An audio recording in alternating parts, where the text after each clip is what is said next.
Hi, so I will be talking about the 13 books which I read during 2020, how I felt about them, a little bit mention or a little bit short story or anything like that. So the list are as follows because I don't want to give anybody any spoiler because I hate spoiler and don't want to ruin any book lovers or book read which you are going to do or which you just don't want any spoiler of.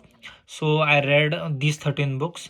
These are in the order in which I read. So one is Born a Crime by Trevor Noah, Kafka on the Shore by Murakami, My Father's Wives by Mike Greenberg, Such a Fun Age by Kylie Reid, Sapiens: A Brief History of Humankind by Yuval, Norwegian Wood by Murakami, Poor Economics by Abhijit, Open by Andre Agassi, Some 40 Tales from the Afterlives by David, Stop Stealing Dreams by Seth Godin, I Will Teach You to Be the Rich by by Ramit Sethi, The Secret Adversary by Agatha Christie, and the last book, just a second, yeah, and the last book was Hit Refresh by Satya Nadella. Uh, yes, as I mentioned, there might be spoilers, so mention it. First, Born a Crime by Trevor Noah. So this was one of the book which was given to me by university, but I didn't read it. This was such a good read. Like the way Trevor narrates the incident about how he grew up in South Africa, the age of apartheid, and why the name suggests born a crime.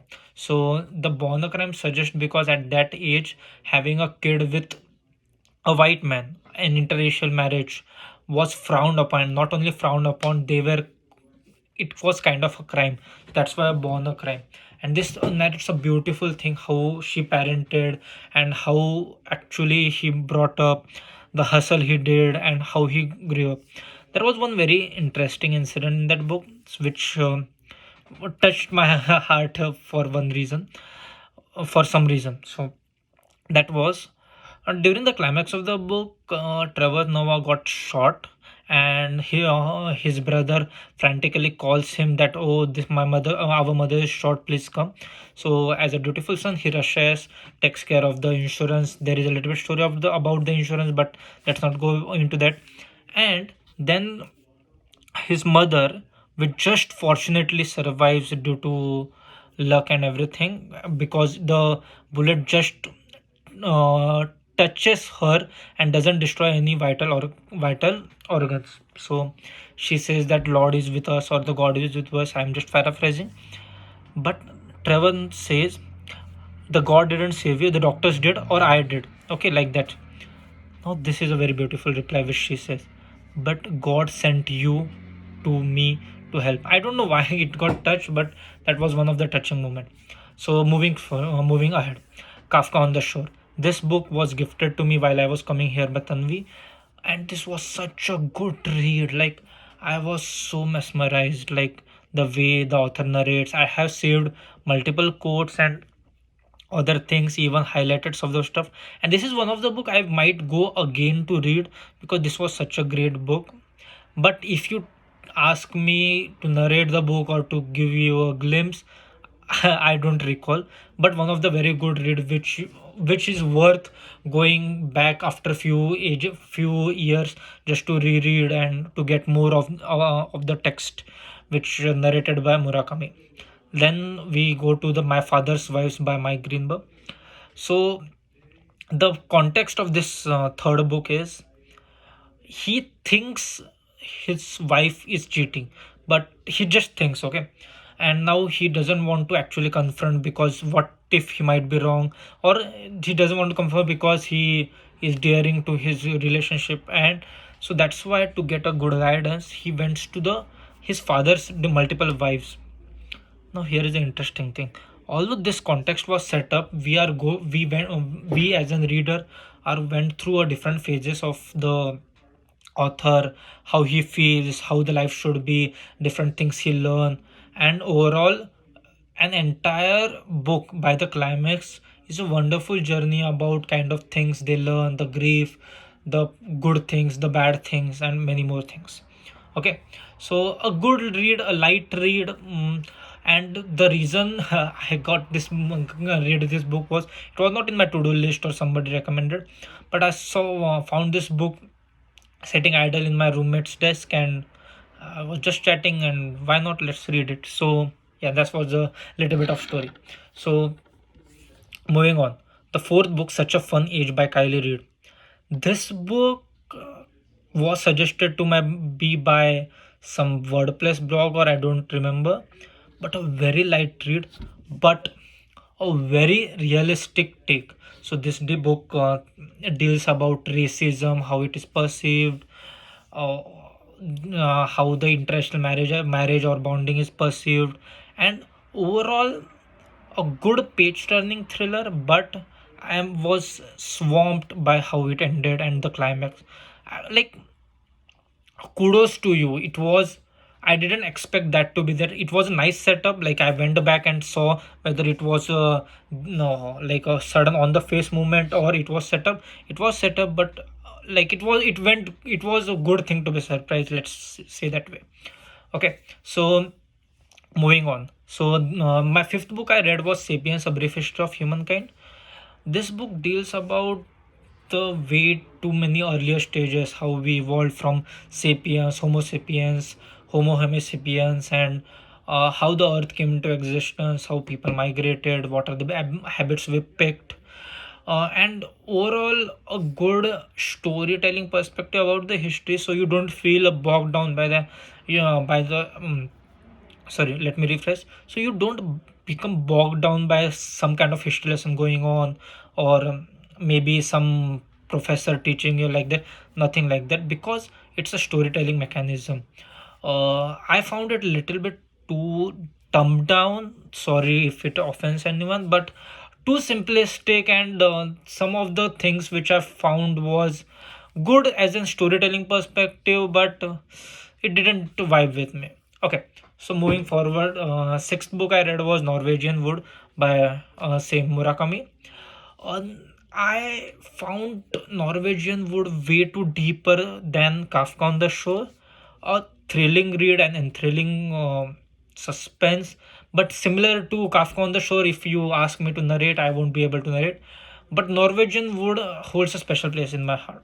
So, the seventh book which I read was Poor Economics by Abhijit. Let me just give you a little bit context about this author. This author has a won Nobel Prize from India, and he, along with the co-author, researched extensively on why poor people, like poor as in the below poverty line people, spend the way they do. And some of the interesting insights which I found in the book, for example, like a farmer's family who doesn't have one a time a meal, still if they got a good handsome bonus or some unexpected income, tries to buy a TV for the sole purpose that at least for some moment they should able to relieve the hardships they have. So it gives you a nice perspective on how on different types of thinking, and what why people do what they do, and overall a very enthralling read. I will say, even though the book is quite good, I can't go back because the book becomes repetitive in nature after a certain point of time, and that's my only kind of a little bit complaint about that book. I know it might be happen that I don't. So let's not bash myself and let's move on. Then the eighth book which I read was Open, an autobiography by Andre Agassi. Now, the reason I read this book, because my best friend was reading this book and in India, and we were just talking, and I was like, why not? So, but this book by far has impacted me. Can't say the most because yeah, but it impacted me on a good scale, because the premise of the book is the guy Andre Agassi, a US Open, he used to play uh, what 10 a tennis open, yeah, sorry. So tennis open, how he hated this game but still won 8 grand slam. Now, sorry if I'm witnessing the sport wrong, but the crux of the book is, even if you hate something you do, if you're good at it and if you're nice about it, And if you are like champion about it, why to attach feelings and passion to something you do? Like, I know it is kind of like opposite to the message currently society says, like do what you love, then what, like those kind of things. But I found it very relieving that not everything you do should be liked, or not everything you do should be loved. Sometimes you might be good at something, you hate doing it, but still you do it because, well, I'm good at it. So yeah, this book was that life thing, and I like it. I even recommended it to my some of my friends, even my little brother. So yeah, moving forward, the ninth book, Some 40 Days from the Afterlife. This book, I had trouble finishing it because it was not that good. Good unique stories, 40 stories, what happens after life and what happens after death, but it didn't gel with me, not my type of book. Moving forward, the 10th book which I read was Stop Stealing Dreams by Seth Godin. This book came upon me because I was reading some podcast, and the author was good and this book was available. This book tries to destroy the traditional system of schooling because it thinks that we are using industrial era methods for teaching our students, which I kind of feel true. Because one of the example it takes is, suppose, and anybody who is watching can adhere to me, you, when you were a child, you were given coloring books and were asked to color and fill. Many people filled in the lines because, well, that was expected of you. But then he tries to question why did we fill in the according to the lines, because we are preparing students for industrial era where there was a 9 to 5 jobs and we were trading workers. So it kind of like feels right now we are not equipping our young generation about this primary schooling kids to better themselves. We are still teaching them that you should wake up at certain time. Because why? Because the curriculum says and the curriculum dictates that you should be a factory worker or like that. Like, yeah, so I kind of agree, and this was a very good book. Again, this book was one this book will be one of the book I will reread it, because I was quite impressed and about that some things should be done to change the education society or something like that. I know it's ambitious plan, but yeah, I like that book. So 11th book I read was I Will Teach You to Be Rich by Ramit Sethi. The book is good. Many of the things which he says are kind of obvious, at least for me, because I keep on reading some finance stuff. But yeah, overall a good book. And one of the very good thing about this book is this book is not about showy or some great advice and stuff. This book is about the practical sense, practical things which will work even if you live in India or live in USA, if you're a student or anywhere.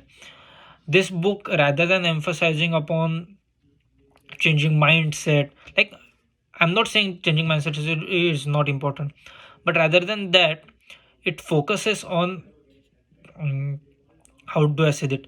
It focuses on practical, useful, step by step things, which if you do, at least some of the things in your finance will be taken care of.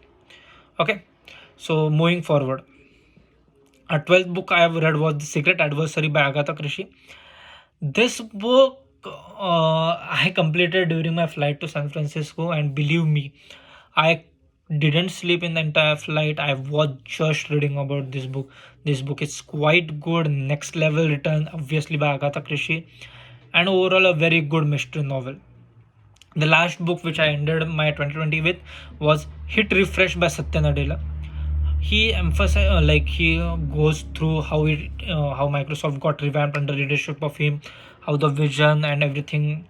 Like, I'm saying everything because I don't want to go too deep. I want you to explore it. But yeah, overall it provided a very good a glimpse on the vision, the leadership, and everything. So yeah, these are the 13 books which I read during 2020. I just completed sixth book of 2021.